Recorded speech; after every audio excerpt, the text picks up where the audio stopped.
नमस्कार दोस्तों, दी सत्याश पर आप सभी का एक बार फिर से स्वागत है। आज के इस वीडियो में एक दिलचस्प कहानी के साथ आए हैं। एक ऐसे लेखक की कहानी जिस पर आजीवन उसकी ही कृतियों के लिए, उसकी ही लिखी किताबों के लिए, उसकी ही लिखी कहानियों के लिए मुकदमे चलते रहे। बरस दर बरस कोर्ट के चक्कर काटता रहा, लेकिन कभी उसने अपने लिखे के लिए माफ़ी नहीं मांगी। ऐसा क्या था लिखने में? आज के इस वीडियो में सादत हसन मंटो की बात करेंगे। मंटो, जिन पर 3 से ज़्यादा फिल्में बन चुकी हैं। मंटो, जिस पे पाकिस्तान का डाक टिकट जारी हो चुका है। मंटो, जिसको पाकिस्तान का सर्वोच्च साहित्य सम्मान मिल चुका है। और मंटो यानी जिसमें दिलचस्पी भारत से लेके पूरी दुनिया की है। मंटो यानी कि वो लेखक जिसकी लिखी किताब तौबा तेग सिंह को बीबीसी ने 2012 में सदी की उन 100 किताबों में शामिल किया है, जिन्होंने समाज को एक नया आयाम दिया है, जिन्होंने समाज को आईना दिखाया है, जिन्होंने समाज की सच्चाई को समाज के सामने लाकर खड़ा किया है। तो आखिर मंटो में ऐसी क्या खासियत थी, और इसके बाद भी मंटो लगातार हाशिए पर क्यों रहे? मंटो के बारे में 19वीं सदी में या 20वीं सदी में, माफ़ कीजिएगा, कोई बात क्यों नहीं कर रहा था? मंटो के बारे में जितनी ख्यातियाँ मैंने आपको बताई हैं, जितनी बातें बताई हैं, ये सब सन 2000 के बाद के किस्से हैं। इसके पहले मंटो को कोई नहीं पूछता था। आज के इस वीडियो में इन्हीं सादत हसन मंटो की कहानी हम आपको बताएंगे। सादत हसन मंटो का जन्म 1912 में लुधियाना में हुआ था। लुधियाना के पास एक छोटा सा गांव है पपरौड़ी, वहीं हुआ था। परिवार वकालत वाला था, मतलब परिवार के जितने लोग थे सब के सब वकील थे। यहाँ तक कि इनके पिताजी तो जज भी थे सिविल कोर्ट में। तो घर में काफ़ी पढ़ाई लिखाई का माहौल था। सब लोग चाह रहे थे कि मंटो को पढ़े लिखें, लेकिन मंटो का रुझान समाज में था। 7 बरस की उम्र थी जब जलियांवाला बाग का कांड सुना। जलियांवाला बाग के हत्याकांड से बहुत द्रवित हुए थे, बहुत व्यथित हुए थे, और ये पहली दफ़ा था जब मंटो ने अपने हाथ में कलम पकड़ी थी। बहुत 7 बरस की उम्र थी, लेकिन जलियांवाला बाग पर तमाशा लिख के मंटो गए। जिस तमाशा के एक एक शब्द को आप पढ़ेंगे तो जलियांवाला बाग में बहा एक एक खून का कतरा आपकी आंखों में उतरेगा। ये मंटो की लेखनी थी जिसने दशकों तक इस समाज को एक नया आयाम दिया था। 1920 के आसपास मंटो अपनी पढ़ाई लिखाई कर रहे थे, धीरे धीरे इंटर कॉलेज की तरफ प्रवेश कर रहे थे, और 12th करते करते मंटो को समझ में आ गया था कि उन्हें करना क्या है। इसी बीच उनकी मुलाकात होती है आसिफ अली बेग से। आसिफ अली बेग से मुलाकात होती है। आसिफ अली बेग मंटो की लेखनी पढ़ते हैं, बहुत प्रभावित होते हैं। कहते हैं तुम लाहौर चलो मेरे साथ, तुम्हें वहाँ काम दिलवाता हूँ। लाहौर गए। लाहौर में कुछ दिन ऐसे ही कुछ पत्रिकाओं के लिए थोड़ा बहुत लिखता रहा। इसी बीच मंटो ने कुछ रशियंस और कुछ इंग्लिश नॉवेल्स पढ़ी। उस नॉवेल्स की एक कहानी, a story of a condemn man, यानी एक कैदी की कहानी का उन्होंने ट्रांसलेशन किया, मतलब उसका तर्जुमा किया अंग्रेजी से दूसरी भाषा में। और वो तर्जुमा लाहौर के रेलवे स्टॉल्स की सबसे बड़ी स्पॉटलाइट बुक बन गया। हर आदमी जो रेलवे प्लेटफॉर्म पर आता था बिना उस किताब को लिए पढ़ता नहीं था। मंटो धीरे से लाहौर में लोकप्रिय हो गए, लेकिन मंटो को करना कुछ और था। मंटो के दिल में एक बेचैनी थी जो उन्हें लगातार भगाई जा रही थी। मंटो को लगा यहाँ नहीं, कहीं और चलते हैं। कहाँ चले? तो तालीम के लिए सबसे बड़ी जगह के तौर पर उस समय सर सैयद साहब ने जो बीज बोया था, अलीगढ़ मुस्लिम विश्वविद्यालय, वो चमक रहा था। नए नए नेता निकल रहे थे वहाँ से, जिन्होंने पूरे देश को एक नई दिशा दी थी। मंटो भी पढ़ने अलीगढ़ मुस्लिम विश्वविद्यालय आए। पढ़ाई कर ही रहे थे कि इसी बीच उनके कई साहित्यिक प्रयोग होने लगे। अलीगढ़ मुस्लिम विश्वविद्यालय की किताबों में उनके लेख छपने लगे। आतिश पारे के नाम से मंटो की पहली कहानी संग्रह छपी। लेकिन अलीगढ़ मुस्लिम विश्वविद्यालय में भी मन लगा नहीं, उचटा सा रहा। 2-3 साल रहे, फिर लाहौर आ गए। लाहौर में फिर एक पत्रिका का संपादन करने लगे जो साप्ताहिक थी। फिर मुंबई चले गए। मुंबई कैसे गए? अलीगढ़ मुस्लिम विश्वविद्यालय के दोस्तों के जरिए मुंबई पहुंचे, और मुंबई में इंपीरियल थिएटर्स के लिए स्क्रिप्ट लिखना शुरू किया। अच्छी तरह से काम हो रहा था। मुंबई वो पहली जगह थी जहां मंटो को सच में सुकून मिला था।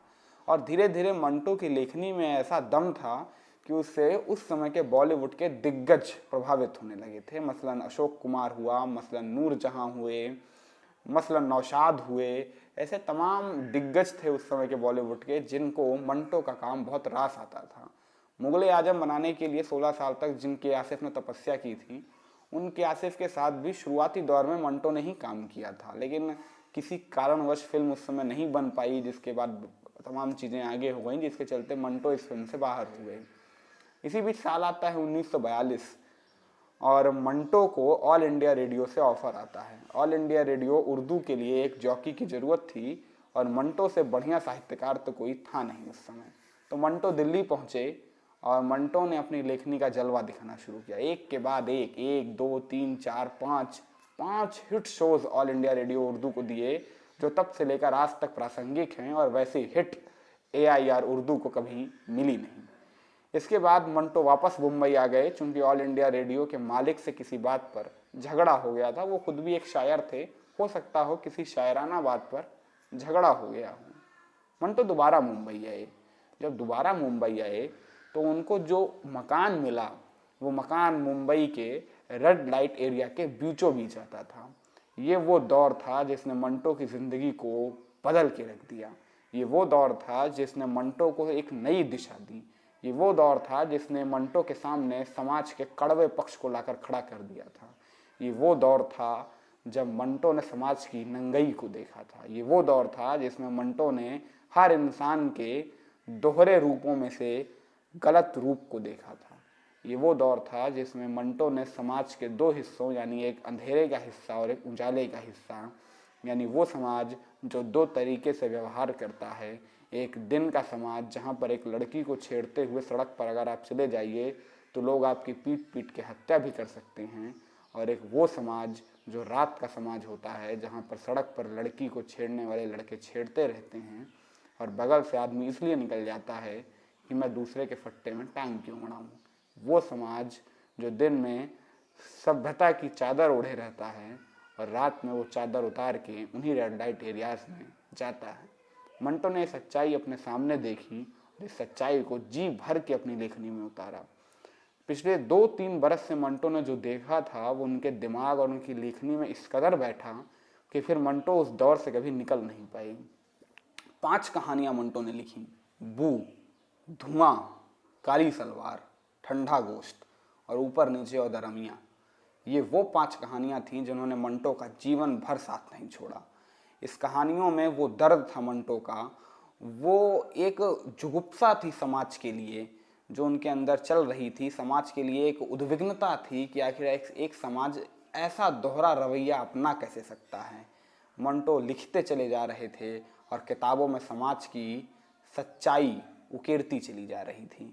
लोगों ने इसे अश्लीलता का नाम दिया, लोगों ने इसे गलत लेखनी का नाम दिया, लोगों ने इसे साहित्य के लिए नाफिट होने का नाम दिया।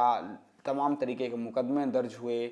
4 मुकदमे अंग्रेजी सरकार में दर्ज हुए, 1 मुकदमा बाद में अंग्रेजी सरकार के बाद में भी दर्ज हुआ, लेकिन मंटो लगातार लिखते रहे। इसी बीच 47 का समय आया।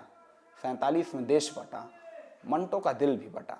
मंटो चाहते नहीं थे कि उनका देश बटे। उनका अपना देश उसी लाहौर, उसी लुधियाना में जिस तरीके से वो चलते थे, चाहते थे कि उसी तरीके से चलते रहें।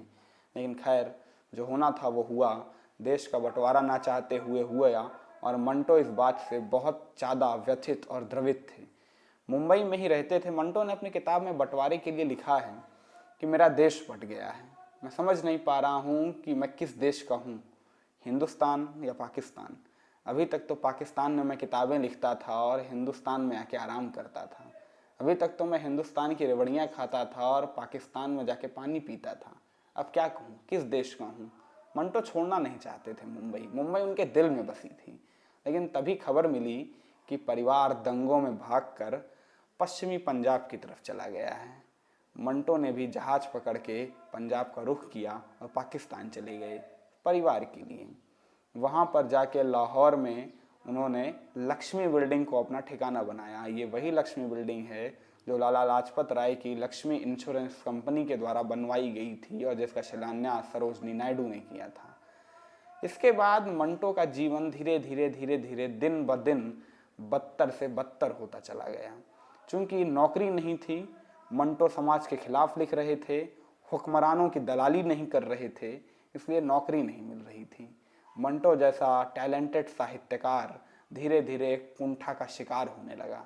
14 से ज़्यादा किताबों के सम्मेलन उनके छपे हैं वहाँ पे पाकिस्तान में, इसके बावजूद मंटो को ना वो सम्मान मिला, ना पैसा मिला। धीरे धीरे ज़िंदगी अंधेरे में गुजर रही थी, आर्थिक मंदी के शिकार हो चुके थे। ऐसे में शराब की एक आदत करेले पे नीम चढ़ी जैसी थी। मंटो को शराब की लत लग चुकी थी, शराब पीने लगे थे, लेकिन समाज की सच्चाई अभी भी उकेर रहे थे। अपने मरने से 1 महीना पहले मंटो ने अपनी कब्र के लिए एक लाइन भी लिख गए थे। मंटो को पता चल चुका था कि अब उनकी ज़िंदगी ज़्यादा दिन की है नहीं, इसीलिए मंटो अपने मरने से पहले अपनी कब्र के ऊपर लिखे जाने के लिए पूरा का पूरा पैरा लिख के गए थे। आज उस पैरे की कुछ पंक्तियाँ आपको सुनाना चाहूँगा। मंटो ने लिखा था, यहाँ सादत हसन मंटो लेटा हुआ है। सोच के देखिएगा, मंटो की कब्र है और कब्र के ऊपर एक तख्ती है और तख्ती पे ही लिखा है, और मंटो इसे अपने मरने के महीने भर पहले लिख रहे हैं खुद ही। सादत हसन मंटो ये वो व्यक्ति है जो यहाँ लेटा हुआ है। इसने ज़िंदगी भर कड़वे शब्द लिखे हैं, ज़िंदगी भर कड़वी सच्चाई ही लिखी है। उम्मीद है खुदा इसे मीठा ज्ञान देगा। उम्मीद है कि सादत हसन मंटो अपने से बड़े साहित्यकार के रूप में नीचे लेटा हुआ होगा। ये कुछ शब्द थे जो मंटो ने लिखे थे। 1955 में लिवर सिरोसिस के कारण मंटो का निधन हो गया और साहित्य ने अपनी दुनिया का इतना चमकता सितारा यूं ही विदा कर दिया। हिंदी और उर्दू के 20वीं सदी के तमाम साहित्यकारों के साथ हुई त्रासदियों में से ये एक त्रासदी थी। फिर चाहे वो त्रासदी मंटो की हो, निराला की हो या नागार्जुन की हो, हमारे यहाँ साहित्यकारों को उनके जीवन रहते, उनके ज़िंदा रहते कोई सम्मान नहीं मिलता है, और उनके मरने के बाद उनकी समाधियाँ बनाई जाती हैं, उनके नाम पर यश भारती बांटी जाती हैं। उम्मीद करता हूँ वीडियो आपको पसंद आया होगा। ऐसे नए और इंटरेस्टिंग वीडियोस के लिए चैनल को सब्सक्राइब कर लीजिएगा, कमेंट सेक्शन में कमेंट ज़रूर दीजिएगा। तब तक के लिए